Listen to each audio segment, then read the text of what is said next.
Tears fell onto the white tablecloth before anyone noticed, and in that quiet, expensive dining room, the sound of a child breaking felt louder than any shattered glass.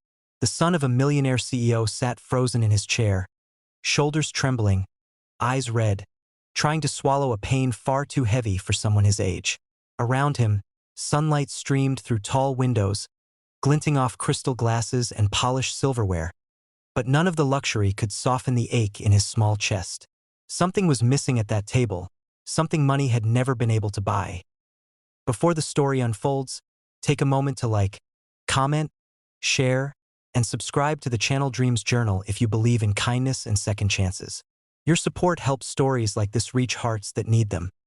Ethan Caldwell was 10 years old, the only child of Marcus Caldwell, a man whose name appeared on business magazines and financial news almost every week.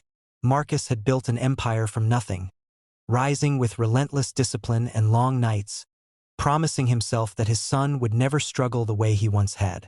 Yet as Ethan sat there during a bright afternoon lunch meant to celebrate another company milestone, it became painfully clear that success had built walls instead of warmth.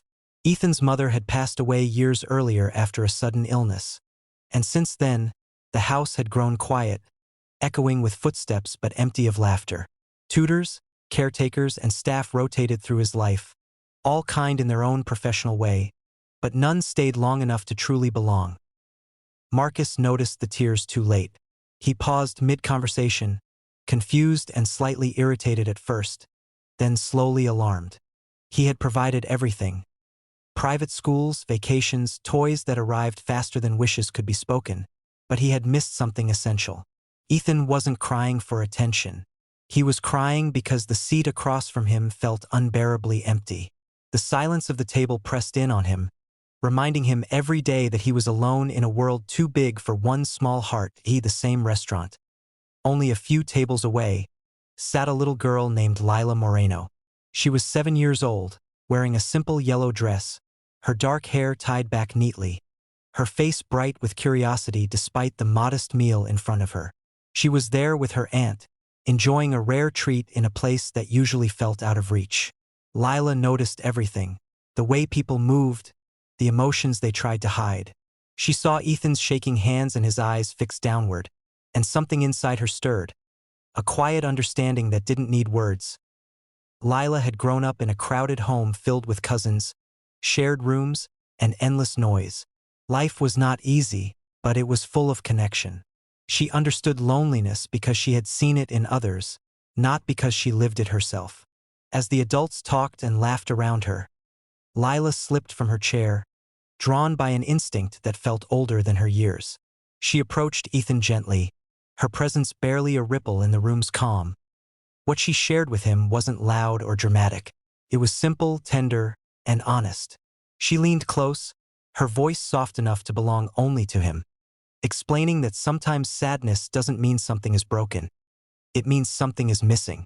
She told him that what he needed wasn't more things or louder celebrations, but someone to share the quiet with, someone to grow beside him. In her childlike wisdom, she planted an idea that felt like light breaking through a long, dark hallway. Ethan looked up, startled, his tears slowing.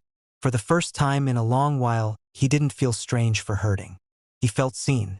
Across the room, Marcus watched the interaction with disbelief, then curiosity, then something dangerously close to regret. He realized how little he understood his own son's heart. The idea that a stranger, a child no less, could reach Ethan in seconds when he had failed for years struck him deeply. That afternoon became a turning point. Marcus didn't suddenly transform into a perfect father, but something shifted. He canceled meetings, shortened trips, and began eating lunches at home, even if they were simple and quiet. He listened more. He noticed the way Ethan lit up when staff children visited or when they volunteered together at a local shelter during daylight hours on weekends. Slowly, Marcus confronted a truth he had avoided. His son didn't need a bigger future. He needed a fuller present. Months later, the Caldwells began the process of fostering, opening their home to children who needed safety and warmth. It wasn't easy. There were challenges, adjustments, and moments of doubt, but there was also laughter returning to the halls. Eventually, A little girl came to stay, not as a solution, but as a soul needing love just as much as Ethan had. Watching his son share toys, protect her feelings, and smile with a genuine joy Marcus hadn't seen in years was the greatest success of his life. Ethan no longer cried at the table. He talked, laughed, and sometimes argued like any sibling would. The house felt alive again, filled with sunlight and footsteps that belonged. Marcus learned that wealth could build comfort, but compassion built family. And somewhere out there, Lila continued her life unaware of how a small act of kindness had changed the course of another family forever. If this story touched your heart, please like, share, and subscribe to Dreams Journal.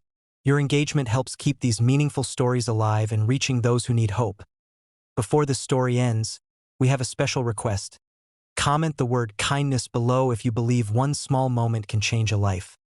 Because sometimes, all it takes to heal a broken heart is not a fortune or a grand gesture, but the gentle reminder that no one is meant to be alone, and that love often arrives in the smallest, most unexpected forms, right in the middle of an ordinary day.